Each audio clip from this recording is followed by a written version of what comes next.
Hello and welcome back to the Puncher's Chance podcast. In today's episode, we're going to be talking Subriel Matias versus Liam Paro. We're going to be talking Tank Davis, Frank Martin, Chris Billam-Smith, Richard Riakporhe, as well as a nice big talking point in the world of boxing at the moment and previewing next weekend's fights. Now, Harry, I'm going to pass over to you because you quite boldly claimed you thought Liam Paro was going to win, and I know that if I don't let you say your word, you're going to say it anyway. So Listen, well, I'm quite annoyed. The Ben ain't here, to be honest. I know what happened yesterday. We tried to film it on Monday. Obviously, I had problems my end, my fault. Apologies. But yeah, listen, Liam Paro, what a performance! And to do it, to go to Puerto Rico, and that atmosphere was unbelievable. And to simply outclass Subriel Matias. Some people have got him in their top 10 pound for pound fighters, and yeah, what a performance! And I think we're going to talk about it. The refereeing in the fight wasn't the greatest, was it? And when they went to the judges' scorecards, I was hoping that they wouldn't do him over, and they didn't. Two scorecards read 115, 112, and the other scored it 116, 111 for Liam Paro. Incredible performance. I told you so. yeah, fair enough. Do you know what? I actually thought, because you said obviously you gave me a heads up, you watched it before me, about the refereeing, and I couldn't agree more with you. But actually, I thought the scoring was actually really good in terms of the scorecard. I think that's a really good scorecard. Um, there's no complaints there. The refereeing, like you say, even the commentators were saying it was just he decided that Paro was doing something wrong, which he wasn't, and then just decided to relentlessly, and obviously the points deduction as well. It was ridiculous. But it doesn't matter. He done the business. He did what he had to do. In where many people, wouldn't. It was impressive, really impressive. I thought. It was. He went to the backyard of someone that no one's ever gone to Puerto Rico and fought someone in their backyard, and it was Matchroom's first show there as well. And the atmosphere. I know I just talked about it. Every time Subriel Matias hit him with a good shot, he just went manic in there. And it's a bit disappointing that he did lose because we might not get that atmosphere again. But yeah, listen, Liam Paro is one hell of a fighter, and big things are coming out of Australia at the moment. You've got Sky Nicholson, Jai Opataya, you've got Liam Paro. Get a big show down under now would be incredible, wouldn't it? Yeah, absolutely. And I think I saw Jack Cattrall tweeted this week that he would be happy to do Liam Paro in Australia, which I think would be a brilliant fight um, if it did happen. And obviously, it'd be great for him to have a home show. But what I did want to say for Liam Paro, which I think maybe goes overlooked a bit, because I think a lot of people were like, oh, it was a bad performance from Subriel Matias. And you can say that. But I thought Paro tactically just got it spot on in terms of I've got a note here, which is I think after the second, maybe the third round, and I said he was fighting like an amateur in the amateur style, which is not necessarily following through with punches in terms of trying to hurt Matthias, but just undoubtedly winning rounds, Yeah. undoubtedly outworking him, outlanding him, and just dominating the fight by doing that. And I thought it was an interesting choice against a big puncher like Matthias, but it's almost what you've got to do because Matthias never really looked like hurting him. He just kept dancing around, moving around, and doing what he had to do, really. Yeah, like you said, it was a clinical performance. Every fight, I think they said after the first round, he guaranteed things in life, death, taxes, and all that. And Subriel Matias losing the first round, and that's what happened. But Liam Paro just continued that dominant, didn't he? He had a couple of rounds where he went off it, but came straight back on it. The second win was incredible, and yeah, big things to come from him now. And that Jack Catterall fight down under, I wouldn't mind seeing that next. No, that it would be. I don't know. Well, not obviously it would be the highest, but it would be probably one of the highest punch landed fights if it went the distance. Jack Catchell Paro because they both land so frequently.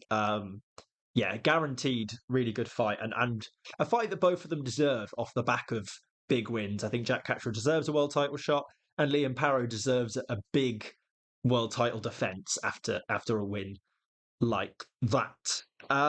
Speaking of world titles and world title shots, David Benavidez got the WBC interim light heavy. This is a fight you've watched. I haven't, so I'm gonna hand over to you. Let me know what was what. What did you think of Benavidez? I thought Gavod did a well. Let's talk about the other guy first. Alexander Gavozdzik was incredible, I thought. The scorecard I didn't really agree with. I gave him a couple more rounds, but yeah, David Benavidez at light heavyweight could be a problem. There's some big names, some big fights out there, and it was another decent performance. One-sided on the judges' scorecard. One judge gave just one round to Gavozdzik, and yeah, I don't agree with it, but it was a good performance. Um, and but the only thing is, Benavidez doesn't have the power he used to have at 175 now, and that's a bit concerning when they're saying names like Artur Beterbiev and not Gennady Golovkin, Dmitry Bivol. Names like that. You need to have punch power, and at that weight, he looked like he didn't have much.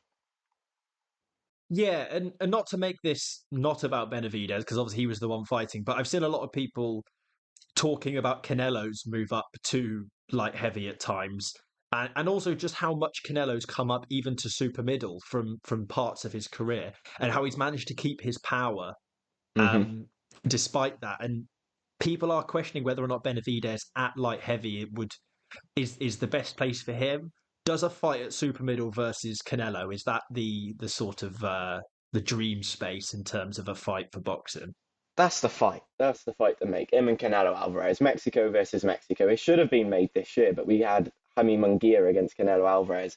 It should be next. I would like to see him move back down because he did fatigue throughout the fight, and yeah, his power, like I keep on saying, didn't really do anything to Gavozdzik. And yeah, it was a decent fight to watch. But I'm with you. If you missed it, it was a fight you're like, yeah, okay, it is it is what it is. And like the main event with Tank Davis.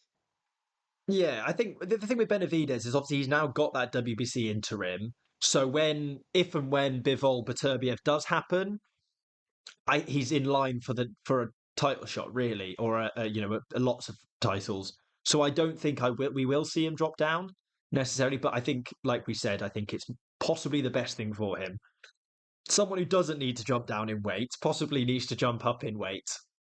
Tank Davis, just a really good performance. I've always had a bit of and ahhing whether or not people who put him in and around that pound for pound picture, sort of outside the multi weight champions, I've always maybe gone, is he quite that good? And I think we're starting to see, yeah, he might well be that good.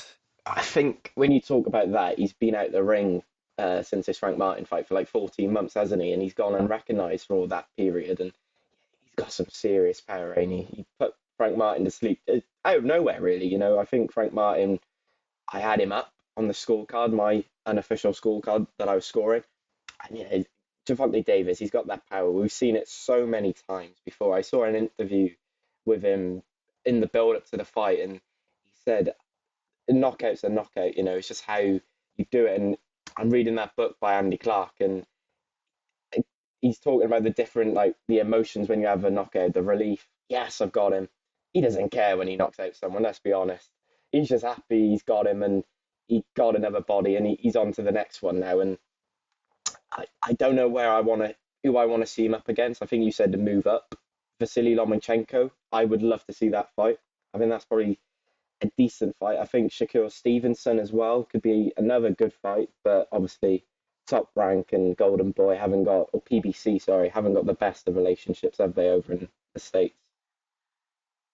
No, I think it was interesting. You said he didn't care about the. One thing I did like was that backflip off the ropes But after the he, win. I thought that was a yeah, he did that in the weigh-in as well, I think. Yeah, so yeah, but off the ropes. I mean, that's some WWE stuff. That takes some practice. That's been practiced in the gym beforehand. What I like about Tank Davis in a weird way, and I know this seems an odd thing to say because of the difference in weight between the two of them, but the way he goes about getting his finishes reminds me a little bit of Mike Tyson in the way he jumps into shots. He doesn't generate power from staying grounded and planting his feet like a lot of fighters do. He has this kind of like propulsion and this kind of jump into the shot that just, if you can get that style right, like we've seen with Mike Tyson, it's lethal. And that left hand that eventually put him out was it was heavy. an unbelievable shot, fair play, and yeah, hopefully we get big mega fight now for Davis because he deserves it. After all that time out of the ring, he deserves to get in with the best now again and put himself up in that pound for pound ranking like you were talking earlier on. Because he What deserves to did you be there. make of He deserves to be there. What did you make of Frank Martin as a fighter? Because to be honest, despite losing, I actually think more highly of him now after that fight than I perhaps did going into it. I thought his jab really impressive. His footwork was quite impressive. Just the pressure that Tank put on eventually whittled him down to the point where he made a mistake and it cost him. But other than that, I thought it was a top performance from him. Yeah, completely agree. I think in the build-up as well, a lot of pundits were saying Frank Martin's going to shock a lot of people Saturday night, and he was to a certain extent. He was winning the early rounds. He was making it hard for Gervonta Davis to come in, but yeah, that what was it, eighth round, just probably one of the best knockouts of the year so far that I've seen. But yeah, happy days. I think what Tank Davis does really well for me, really impressively, is he put pressure on fighters with his footwork, with his feet, the way he cuts off the ring, but he doesn't actually have to throw too many punches in order to put the pressure on. He doesn't expel much energy at all in putting pressure on people, and it does just you can't have Tank Davis doing that to you over 12 rounds and keep up the pace that's required to survive it, which I think was Frank Martin's undoing. But could anyone do it? Could Lomachenko do it? Because that's someone whose footwork could work really well in maybe nullifying some of what Tank Davis can do. It has to be the fight to make. Lomachenko's coming off that stoppage win over George Kambosos, ain't he? Get it, make it happen. Get it. Does Saudi Arabia get involved with it with this new Saudi Pro League they're going to be making? I don't know, but I just want to see it. That's got fireworks written over it. And if you want someone to test Gervonta Davis, I think Vasily Lomachenko's your man. Yeah, without a doubt. We'll get into that sort of Saudi Boxing League in a moment after we talk quickly about Selhurst Park, Boxer Show, Chris Billam-Smith, Richard Riakporhe, obviously the main event. But do you know what? Another really good card. We say it every time, and we're not just saying this because we've been fortunate enough to be invited down to their shows. I genuinely think fights wise, they put on some really good shows. I like some of their fighters, and I like watching their shows. That's not me being biased, but if Boxer are listening, then have us But back. can we come to the next event? It was like the Fabio Wardley Fraser Clark card, weren't it? Competitiveness. We had some incredible fights on there, some decent performances. Maybe Ben Whittaker's performance wasn't the greatest. I expected a lot more from him. But yeah, that Isaac Chamberlain Jack Massey fight was in unbelievable standard. And to be honest, I think when I watched that fight, I thought surely the main event can't be better than that. And like Ben said in the group chat, that main event wasn't the best, was it? And it was a bit like Chris Billam-Smith's first world title fight back at the Vitality in Bournemouth. It wasn't the best of fights then when he won, but like you said in the group chat, he got the job done. That was the main point. Going to Selhurst Park, going into away territory, get the job done and move on. And yeah, what an unbelievable card. And for me, it was a professional performance by Billam-Smith. He looked so focused. He looked at the weigh-in.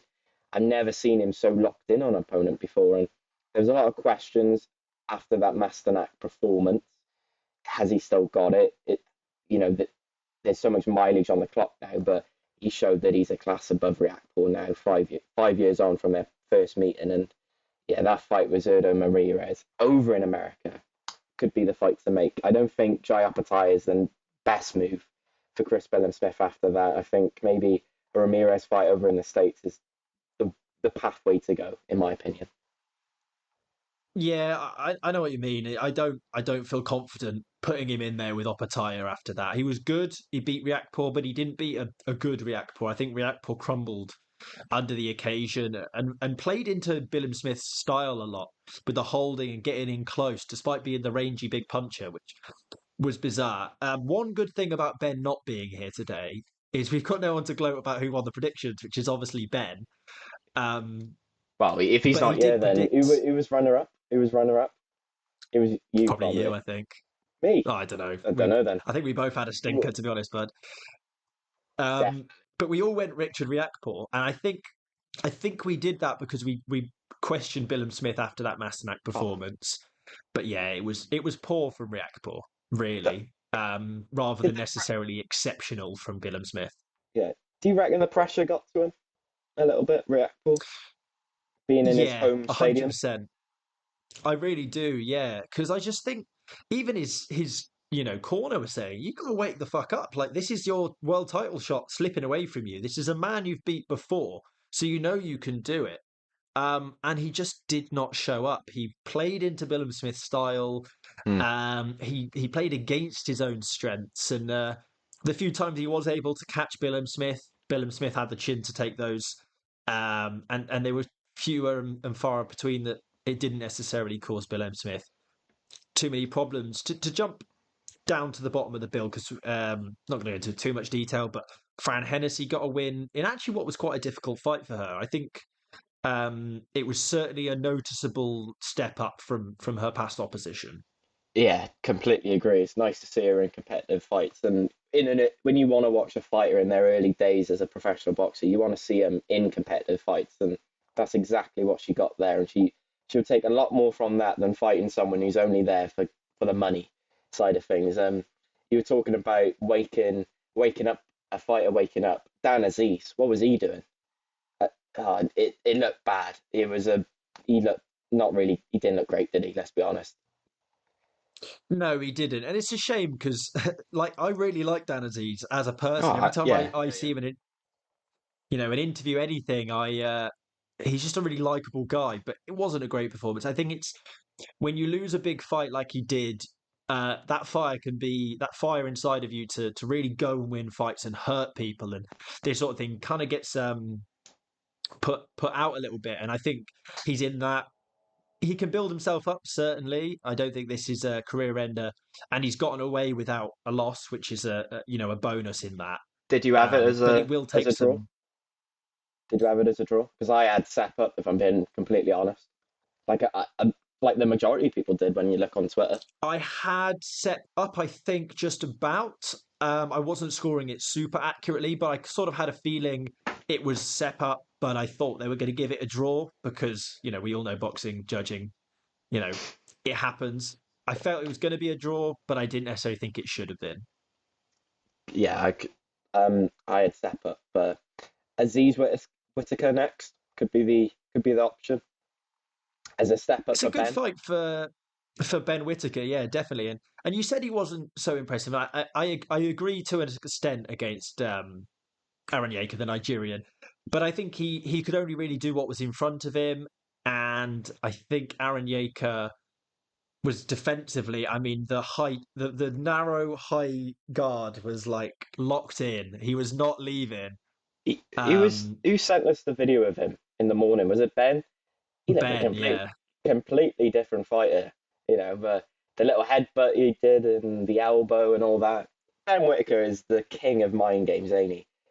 He's literally the yeah, modern day version of Johnny Nelson. Johnny Nelson's the one that comes to mind when you see all the dancing in the ring. We didn't see much of that. We saw a lot of tapping on the head and all that, but I wanted to see more from him. He's a prospect, and I just want to see him, go through these guys. I said he needed to make a statement on Saturday night. I don't think he made a statement. I thought he said that people who come to press conferences and want to call you out, I'm going to make a statement. I'm going to make an example of you. I don't think he made an example of him. I thought he I know what you mean. Yeah, I think he won. He won comfortably. He came out of there unscathed. All of this, but like you say, he didn't blow people away in the way, or blow Aaron Yeager away in the way he could have done, which is a shame. But he will go on to bigger and better things in that fight. And 100%. and I just think it's too easy for Whitaker at this stage, ain't it? He just can't. He's not taking it seriously because he doesn't have to. He's got the boxing IQ to outbox these guys with his eyes shut. But I just wanted to see more. Did the fight have to be 10 rounds as well? 10 rounds of that before the main event, I think. And then the main event, what happened there? I think, yeah, it was just a bit of a disappointing performance. The ring walk, though, it was something to probably the ring walk was talked about more than the actual fight, if I'm being honest. he does always bring it with the ring walks. You've got to respect it. It's a good show, and it's what you need in boxing. We don't need 100 Ben Whitakers. It would be irritating, but one or two, the Ben Whitakers, the Boots Ennises, that just bring a bit of excitement to the sport you need. And people, whether you go into a fight going, I really hope he gets beat this time, or if you go into it and going, I really hope he, spins around and slaps him with the back of his glove and whatever else, if that's what, takes your fancy, then people want to watch him, and that's what's important is He, getting eyes on the sport and getting eyes on the ring. he's like Marmite. You either like him or hate him. I'm in the middle sometimes when I watch Ben Whitaker because I just want to see. We've seen him fight in the amateurs, and he does it. He did it then. I just want to see him now. Did we fast track him? I think that Dan Aziz fight is a perfect fight for him for his homecoming in Wolverhampton. Imagine that. Yeah, I think he needs a good fight for that Wolverhampton card that's been rumored for him. And you say about fast tracking him, and I agree. I think he's one. You look at him and you go, you're destined to get towards the top. You're destined to get a world title shot, almost likely, almost certainly. But I think for him, make your money while you can. Don't burn out too quickly. We see fighters like off the top of my head, like Amir Khan that sort of fire themselves up to the top, and they don't necessarily get quite so long at the top. So enjoy the journey on your way, and then take those hard fights when they come. One other thing I did want to talk about, unrelated to this card, but a story I saw online that I was just kind of like, what? Have you heard of a fighter called Rianna Doforo? Doesn't ring a bell, no. So she's a 16-year-old professional female fighter. She won by a KO against a Mexican in Mexico. So she's 2-0 now, one knockout. She was 15 when she turned over pro at the end of last year. Super featherweight fighter. I couldn't believe it when I saw it. I saw a 16-year-old, and I just presumed it was an amateur fight. She's a professional boxer at 16 from Liverpool. Um, Mental story. Wow, that's like Canelo Alvarez. That is. Esque. Turning Yeah, over or at that Jaime young. Munguia. Yeah. 15. Um, She should be doing her she was, GCSEs and all, but she's beating up women yeah, double her age. Wow, yeah, no, wow. mental. Really brilliant, like nut story. I would love to just, I don't know, I'm sure there's interviews out there. I haven't had a chance to, but I'd love to just know why she chose to turn over at that time and not have that amateur career. But really, definitely one to look out for at super featherweight. I think she's already ranked reasonably within that division. We know from a few fighters that we know, there's not a huge amount of Brits females in that division. If she keeps up like this, she'll be challenging some really good fighters by the age of sort of 17, 18. And yeah, just a crazy story. So shout out to Rihanna. Obviously, if people are listening, give her a research, have a watch of her fights, because it's yeah, a mental story. Sounds good. 15, turning professional at 15. Wow, wow, fair play to her. Yeah, I was gonna say, what were you doing at 15? But maybe we don't need that for the podcast. And certainly, if Ben was Probably, on here, we wouldn't need any of probably. that. Well, Ben would be down the mine or something, wouldn't he? But oh no, 15. I was COVID times probably. Feels like yesterday. 15. Christ. Jesus. So, you mentioned it slightly earlier, the Saudi Boxing League, that is expected, rumored to be coming into play, or it's something that the Saudis are certainly interested in. I say the Saudis, Turkey Alalshikh is interested in. Um, what do we think of that? Because we had a little bit of a chat on our group chat, and there was maybe some differing views. I know the way you feel. What's your thoughts on that? I like it, if I'm being honest. I've got some stats up here. Apparently, it's going to be 200 boxers who've got what Queensbury, Golden Boy, Top Rank. I'm assuming these are the promotions coming together. Matchroom all coming together. 12 weight classes, so that's down from is it 17 or 18 if you include Bridgerweight. Each weight division will have up to 15 fighters in it. I just like it. It's proper for me in boxing. If you say you're the best or number one, there's only one belt. And to have multiple world champions, we talked about Gervonta Davis earlier, or Liam Paro. There's four world champions there, four number ones. They're all walking around saying they're number one, whereas in this new boxing league, there's only one number one and one belt. And I'm assuming it's one belt. I'm hoping it's one belt, and I think that's the way forward because then you've got all these fighters saying, "Oh, I'm number one, I'm number one." Just put them together, semi-final, semi-final, final. Winner is the number one in that weight division, and I think that's the way forward. One belt as well. Get rid of all these IBF, Golden, Continental, all them. Just put one belt for one division, and that's it. Yeah, I take what you say, and I agree actually to a certain degree with a lot of it in terms of it is silly. Like, what is a WBC international gold, intercontinental? Instead of fighting for What is them, that? they should be fighting for British, Commonwealth, Europeans. They're the belts I like, not these, as you just said, intercontinental ones and all that. You don't need it. We can have a sport where you got the number one in Britain, the number one in the world, number one in Europe, and all that, and then they're in this division now where they're all trying to reach the top. It's the UFC. You see it in the UFC, the best fight the best, not all the time, but when it comes to the champion fighting, they always fight the person just ranked below them. Whereas in boxing, you can have a world champion fighting someone who's ranked number 15. That doesn't make sense to me when you've got 5 people or 10 people above him that are ranked higher that deserve the opportunity but aren't because they're taking the easier option. Yeah, I can't argue with what you say. The only thing that comes to me when I think about it is the amount of boxers in. There's a lot of boxers in the world, more so than is obviously the UFC is only one, you know, company of MMA. There's Bellator, there's loads more, PFL, these sorts of things. I don't watch a huge amount of it myself, but I don't know if whether or not having that one belt system would cause some issues in terms of developing fighters. There might be a stall to like people building up too much around those areas, possibly. But I certainly think it's a positive thing to have more competitive fights, and we've seen that recently. Yeah, Um, 100%. and and if the Saudi boxing, if it is going to come and it is going to stay for a little while at least, it makes more sense for them to leave behind a legacy and an investment in the form of something like a boxing league than just putting on these brilliant fights like they are, but just doing it, for the sake of Saudi Arabia. If they can create something and leave a legacy, leave the sport better than they found it, Yeah.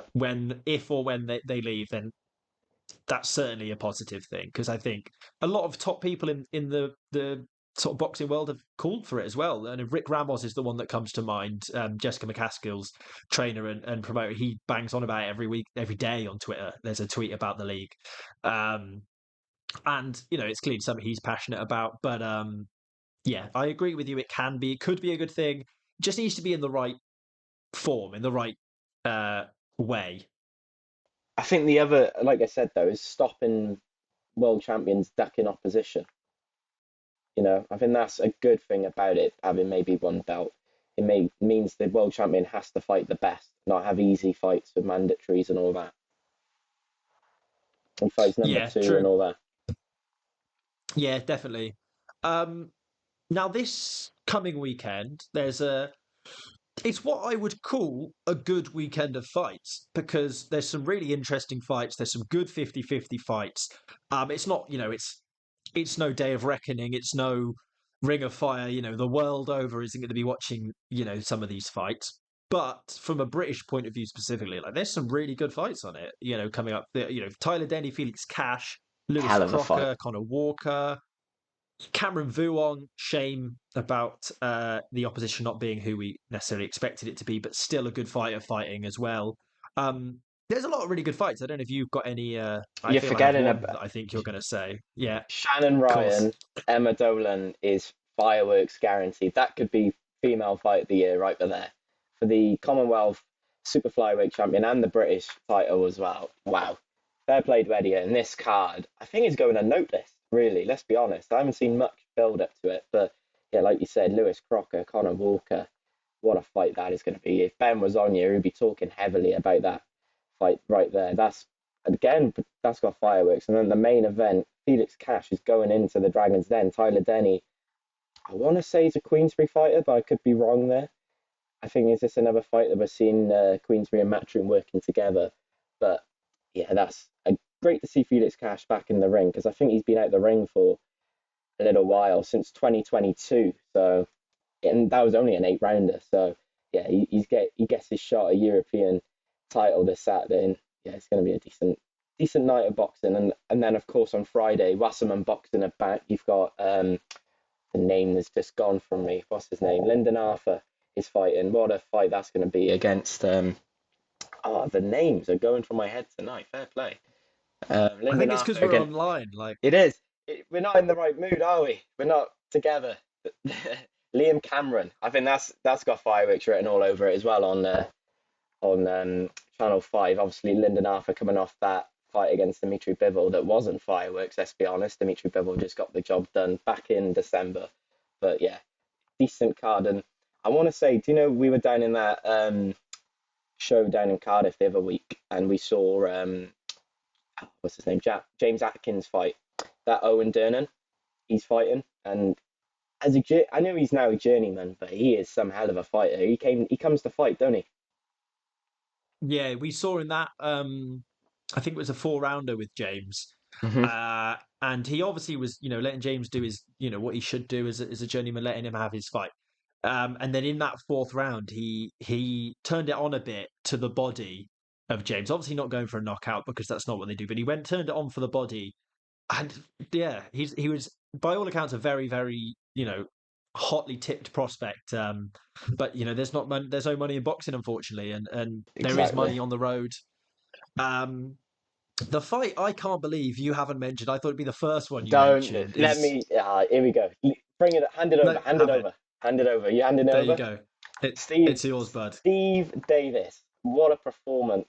I was what I think I messaged him on the Friday morning saying, "Hi mate, where can I watch the fight?" He sent over the link, and I was watching through it. Came to his fight, and then I thought, hang on a minute, Enzo Macronelli's in his corner. I thought he hasn't said anything about this, and I thought, oh, he might be getting the win. Wow, for someone like you just said who goes on the road because there's not much money in boxing to get his first win, and he's broken his hand as well. He was in A&E yesterday. To go on the road and get your first win, it takes some doing. And yeah, massive shout out to Steve Davis. What a bloke, proper down to earth as well. We were talking to him at the last couple of shows we've been to, and I want to see him move on there and get some more wins under his belt and potentially get a Welsh title shot. Get the trilogy with Ryan Pocock, I say. Is that is it 13-1 he is now, Steve? Well, if you can Or one say and that, 13, one sorry. and 13, 1-13, yeah. you're doing a We'll call cricket it score 13-1. We'll give it to there. him. Yeah, yeah, no. Yeah, it's great. It's good to see, and fair play to Enzo. He's had some good results as a trainer now. He's obviously backs himself to. He knows boxing, he knows fighters, and he knows what he needs to do to get wins. And obviously, we saw it with Angelo, and we've seen it now with Steve. Maybe we should get you or Ben in on get Enzo in your corner for when Ben finally. Turns I was going to over. say when Ben has a scrap. I'm sure he has enough of us. He's had enough scraps in his life, but one that he gets paid for. Um, Are we now doing our I don't think we need predictions? to. Are we going to do our What predictions? is the prediction? What are the predictions on the It's gonna boxing be news app that this week? Benny Cash. I got it up by here, but I don't know if there's many I've had fights. absolutely no time to prep. I've been working. I worked from Oh, 7 a.m. till 4 today. I hear excuses. Yeah, I I'll hear do it. I'll excuses. do it. Let's do it. Let's do it. No, And then let's get Ben it won't done. know. Ben won't know. So we'll do it secretly, True. and then we'll just go on to Ben. Oh, we got all. How many fights are on there? 5 fights on there. We got 5 out of 5, 25 points. Both. Yeah, And we then both he's take the win. obviously. Yeah, and we I'm guessed the climbing up the same amount of leaderboard. rounds. Yeah. Yeah, yeah. We Okay. we both guessed the same amount of rounds. Should we just do the same guesses the whole way through? Ben can't do his. So the first fight, we won't do that. We'll keep it slightly interesting. Super Let's keep it featherweight, professional. Let's keep it professional. 8 rounder, Akib Fiaz versus Kane Baker. Decent fight. It's an Really interesting good fight. fight. That it's I don't know which way to call it. I'm confident it's going to go to a decision. I'm confident with that, but it's that classic kind of when a fighter's coming up and a fighter's really experienced. Will that will the better ability outweigh the better experience? I think in this case it will. I think I've gone for Fiaz decision, but Baker could cause an upset. Oh, if you could call it an upset. I remember watching the launch press conference for this event as well. I think Kane Baker, this could be maybe his last hurrah in the boxing ring on Saturday night. But yeah, I agree with you. I got Aki Fiaz points decision. And then Cameron Vuong, Jeff Foury, lightweight 10 rounder. I'm right in saying that was supposed to be Jordan Flynn, wasn't it? Yeah, what a Which was fight going that to would be have been. That would have yeah, there added was a so much lot of, more value to this card. Unbelievable. yeah, it was so much bite in that fight, which is, so it's a shame we're not going to see it. But yeah, Cameron It's when Vuong, Eddie Hearn went, now you two at the press conference, like they're two children yeah, that were fighting. Yeah, it's brilliant. Fair play. yeah, Cameron Vuong, lightweight. He's a good prospect. He's a really top prospect. I'm going to say he's going to get the finish in this one. Oh, But 100%. again, it's not a guarantee, but I think he will. Unlike the first fight we made our predictions on, he's got 10 rounds to work. And I remember when Peter Fury was down for Hughie Fury and we were talking to him and he said about getting a stoppage, he's got 8 rounds. Hughie Fury did that night. He's got 8 rounds to work. Like Cameron Vong, he's got 10 rounds to work. And I think he's going to get Jeff Foury out of there late on in the fight. Yeah, I agree. Now, this is the one that I don't know. Shannon Ryan, Emma Dolan. It's a really good fight, that. Super flyweight. 10 rounder, yeah. It's a difficult one to call that. It is, yeah, I completely agree. I'm looking at my screen thinking who's going to win. Um, I'm going to go Ryan Points. I think she'll I, do I'm enough. thinking I'm thinking points. I don't want to be boring. I think I agree. We Oh are going to no, have the same ones. I think we are. we haven't practiced this, have we? Definitely not. No, we actually just have WhatsApp open in front of us. Yeah, We don't we're have currently. the predictions app. Ben doesn't know what's going on right now. He's just thinking, what are these boys talking about? This is what you get for going on holiday Exactly. and snaking the puncher's chances. You don't get an opportunity to win. I heard Ben say only predictions made on the podcast count, right? I completely agree with you there. Couldn't agree more So with he you. can't win this week. He can't win this week. Sorry, Ben. I If you might win a listen, week. I might win a week. He wouldn't have yes. listened this God. far.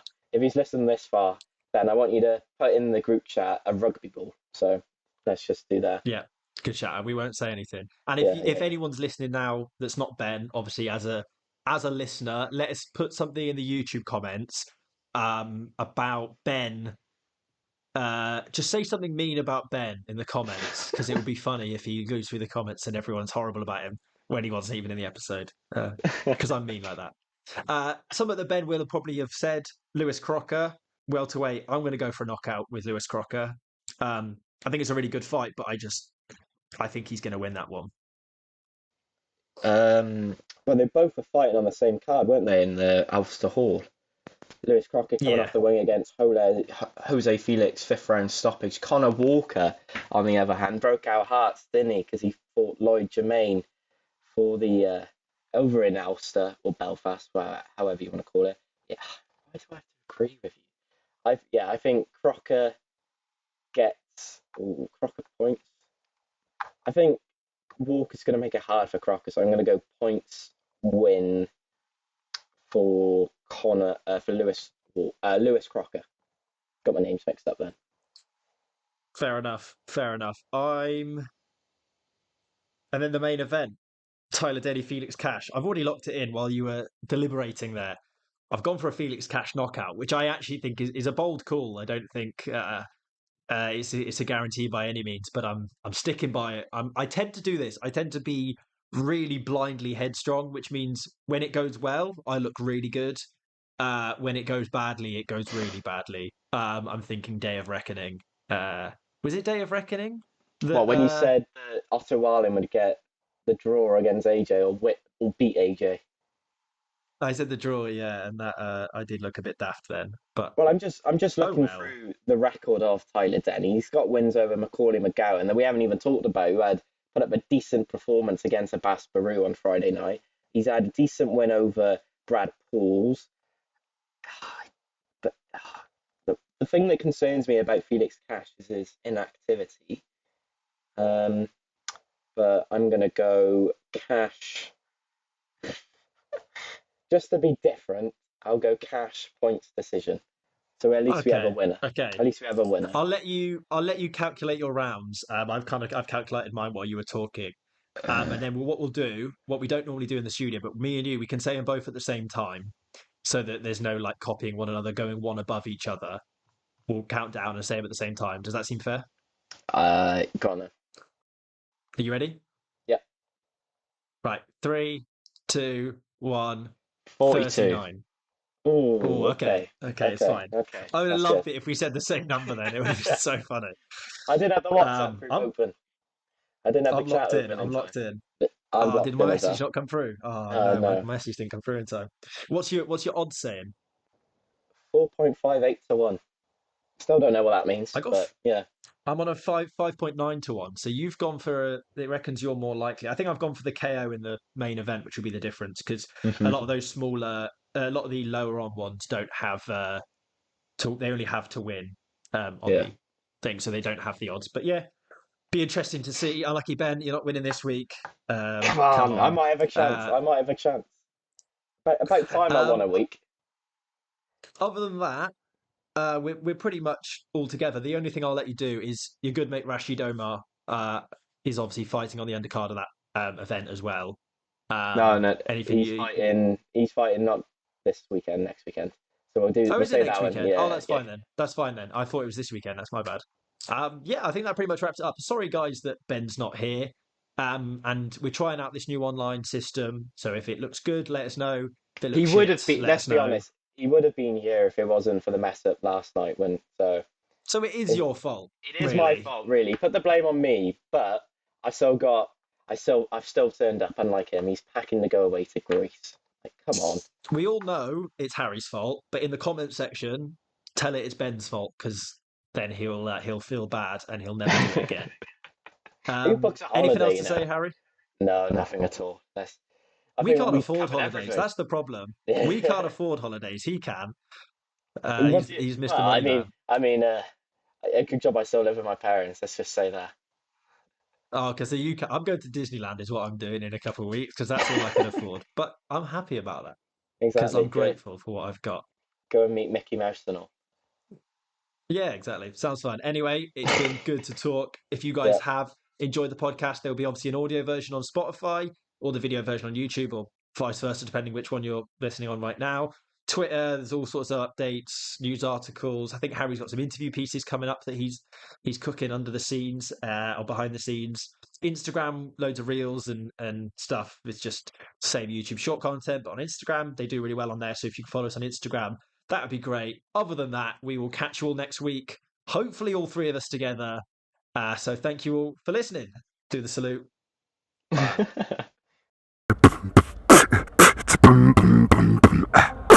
Punches chance.